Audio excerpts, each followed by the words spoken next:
Hey guys, I got RJ sitting with me, and he is the dirt guy.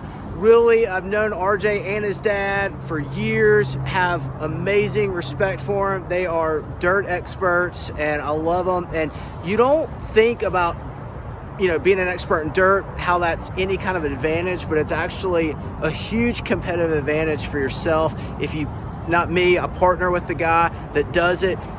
So, just backstory, we've went over these lots that I just bought. I broke my own rule. My one rule, never buy a property in a flood zone. Bought a property in a flood zone because it's 8 inches. And I'm like, I got it really cheap, really good deal.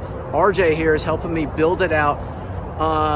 RJ, tell me how we're gonna build this out. All right, so we're gonna bring in here, come and tie back into the existing sidewalk, and raise this whole grade.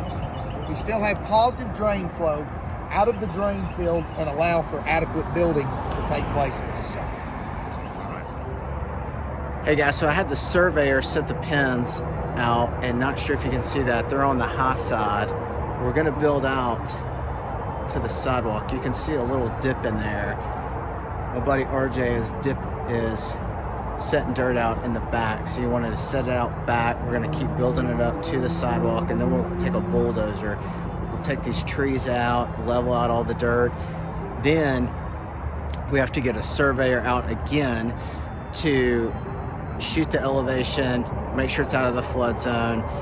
Then we fill out this FEMA paperwork and get it and reapply to get it out of the flood zone. So that's all the steps to get your lot out of the flood zone. It's a lot of work, a lot of hassle. Nothing's free, nothing's easy, as they say. So it hasn't been too bad so far. I'm still in the process, learning. Excited about these lots though, excited about this area, and hopefully this helps. If you have any other questions or comments, hit me up in the comments, hit like and subscribe.